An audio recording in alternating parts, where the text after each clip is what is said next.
Leo nakuelekeza namna ya kupanda SUV. Kama gari yako ipo kubwa kidogo kutoka chini, leo nakuelekeza.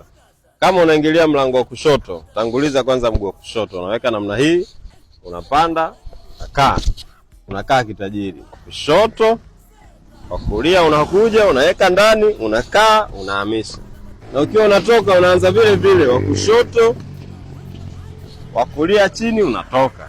Kama unaingilia mkono wa kulia ambao unakuwepo dereva, procedure ni zile zile. Tanguliza mguu wa kulia, wa kushoto unaingia ndani, unakaa.